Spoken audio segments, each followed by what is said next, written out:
Estamos de regreso acá el domingo a las 8:45 conversando acerca de estos temas de análisis electoral y tomando lo que decía Claudia.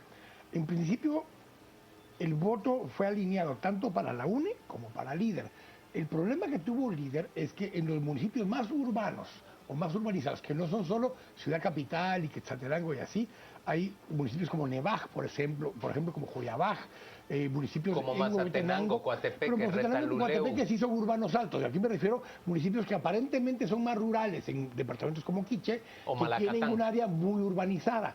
Y esa área urbanizada votó por Jimmy Morales en el área urbana. Pero en el resto de la ruralidad de ese mismo municipio fue contundente el cómo estaba alineado el voto. Entonces, mientras más urbana era una población, más fue el voto por Jimmy Morales, no importa en qué departamento, incluyendo Flores, por ejemplo, o Dolores en Petén. 3 municipios en Petén los perdió por menos de 200 votos Jimmy Morales ante Manuel Valdizón, siendo incluso su departamento de donde él venía. Entonces, en términos generales, mientras más rural era un municipio, más contundente fue el voto en línea con Sandra Torres.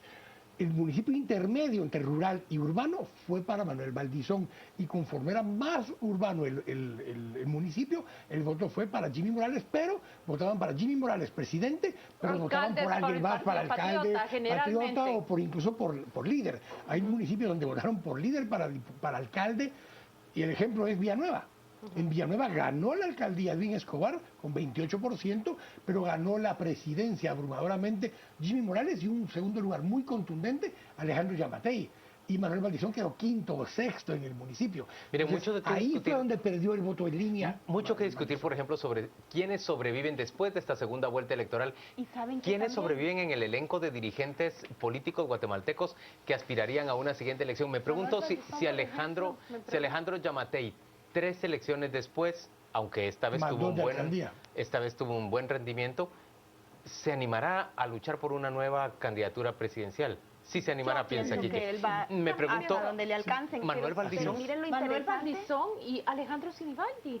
No se oye, no se escucha. Alejandro Sinibaldi. Miren, lo interesante es que con este clima tan adverso a la política tradicional, no vamos a ver en esta segunda vuelta esos bloques de alianza como lo vemos siempre, donde salían los ex candidatos presidenciales acuerpando al que va a segunda vuelta. Candidatos actuales. No les conviene. Estoy segura que habrían querido por lo menos negociar. Pero viendo la blusa, el color de la blusa de Paola, ¿ustedes creen que Juan Guillermo Gutiérrez se vuelve a lanzar otra vez de candidato? Creo que sí.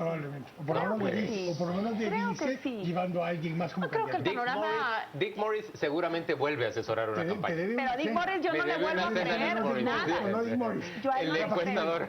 Rafa Jiménez te debe aquí te lo dijo, te debe una cena, Rafa. Recordémosle a la audiencia la gran mentira de Dick Morris cuando vino a decirnos que Juan Gutiérrez pasaba segunda vuelta porque los números les decían, y quedó con ese porcentaje tan chiquito.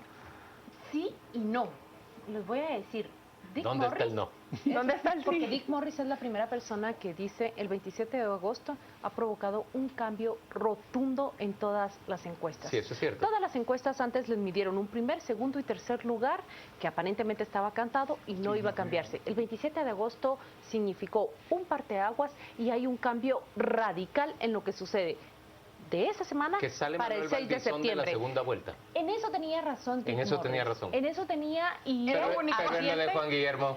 Por supuesto, él estaba llevando agua para su molino, pero afirma con contundencia el gran descenso de Manuel Valdizón y dice del 27 para el 6 de septiembre ese descenso es mucho más dramático. Hubo 2 cosas que pasaron esa semana. Él traía una tendencia a la baja, Manuel Valdizón, pero sucede algo. El 27 de agosto, el Día del Paro Nacional, Líder tuvo la oportunidad de entregar en bandeja de plata la cabeza de Otto Pérez Molina en el Congreso de la República.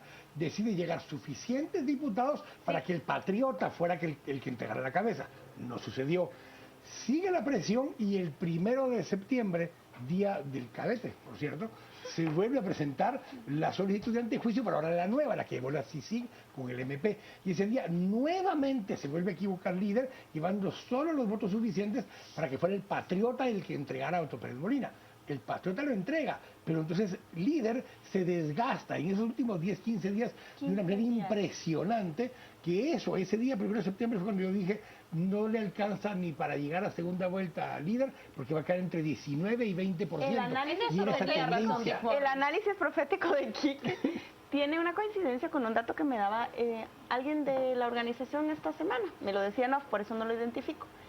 Me dijo que Líder supo 15 días antes del 6 de septiembre que iban abajo.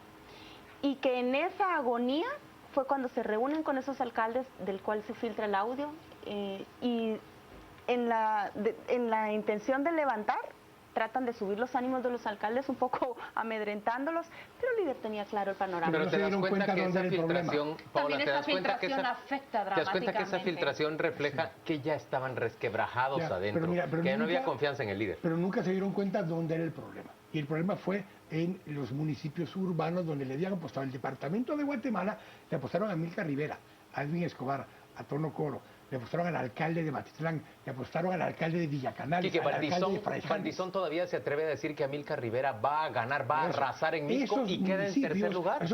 Solo en esos municipios perdieron 100.000 votos, de los que tenían presupuestados. En Villanueva, donde el alcalde Escobar esperaba ganar por 60%. Encima del 60%, él en algún momento llegó a creer que podía tener más del 70%, se tiene que conformar con un 26%. Y Líder, y Manuel Valdizón ahí sacó 13%. Ajá. O sea, sacó 28 Edwin Escobar, pero sacó 13 Manuel Valdizón. Yo no sé a ustedes, Ese pero voto es el que perdieron por completo. Yo no sé a ustedes, pero presiento que por lo menos en este set es la primera vez que empezamos ya a reflexionar sobre todo lo que ha sucedido durante las elecciones, porque los hechos que han ocurrido desde el 6 de septiembre apenas nos han permitido digerir dos grandes procesos que ha tenido, dos grandes procesos que ha tenido el país a lo largo de 2015. Por un lado, el proceso de elecciones y por el otro lado, ese proceso, esa depuración a través de la justicia de estructuras corruptas. Hablemos del caso del Cambray, un tema que este país, pródigo en generar noticias, es un tema que y tragedias también. Sí, generar tragedias. Noticias trágicas, la mayor parte de ellas. Vamos a contarle que vamos a reflexionar sobre lo que ha ocurrido en el Cambray una semana después. Usted, si nos acompañó en el primer segmento de este programa, se dio cuenta cómo el Ministerio Público anuncia una investigación de carácter penal para descubrir quiénes son las instituciones responsables de edificar viviendas en ese lugar, quiénes son también las personas, las instituciones, pero también la contraparte en el sector privado que habita un lugar que a todas luces, dice él, y con base en todos los informes emitidos, era inhabitable. Creo que ese es un gran cambio que sucede. No recuerdo que se haya efectuado una investigación de este tipo antes, al menos no en la historia judicial reciente del país, y lo anuncia un ministerio público que tiene una imagen pública fuerte. Entonces creo que allí hay un caso que nosotros hemos de observar.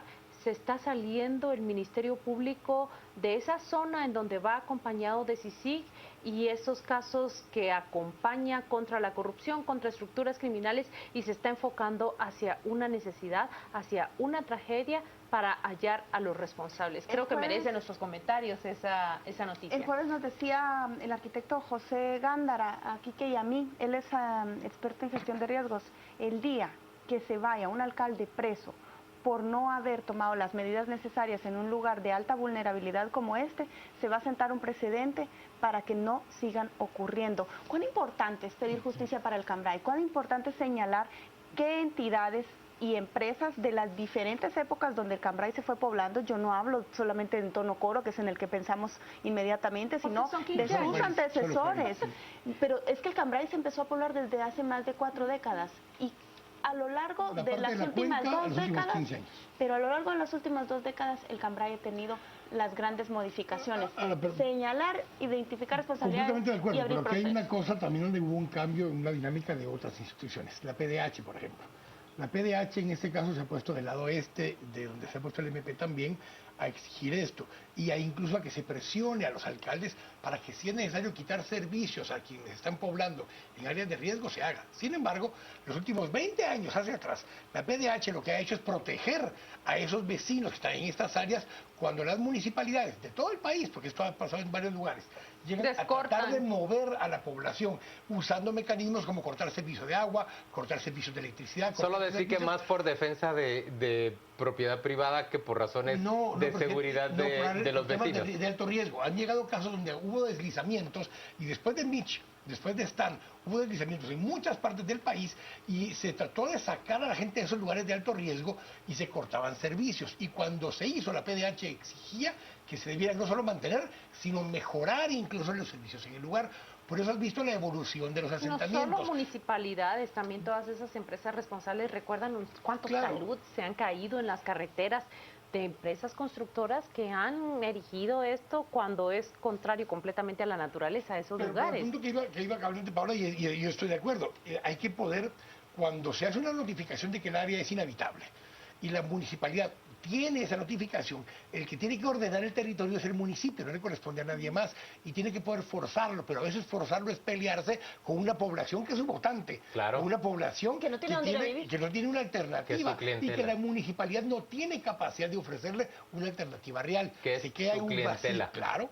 Entonces, Señores, Eso se asume también cuando se asume una alcaldía. por supuesto, pero entonces hasta ahora que Grandes cambie responsabilidades. la política criminal, va a cambiar esto. Kike y Paola, tenemos que dejar hasta aquí esta discusión. Vamos a ir rápidamente a presentarles la primera plana de la revista Contrapoder, que tiene mucho que contarle en esta semana. Yo le voy a recomendar una historia en concreto, que es la historia de la gran estafa de una persona que se identifica como Roberto Montano. Léala, por favor. Esta es una historia de gran relevancia. Tenemos también una historia muy relevante, una entrevista muy importante con un experto que habla de cómo existen en nuestro país más de 412 sitios en riesgo, no digo que semejante, pero en riesgo también de algo como lo ocurrido en el Cambrai 2. Esa es la primera plana de la revista Contrapoder y ahora vamos a dejarlo en compañía de nuestra viñeta. Vamos a despedir hasta aquí esta emisión de domingo a las 8:45 y a pedirle que nos acompañe apenas unos minutitos después. Estamos en unos minutos ofreciéndole ya la discusión hoy en Destino 2016.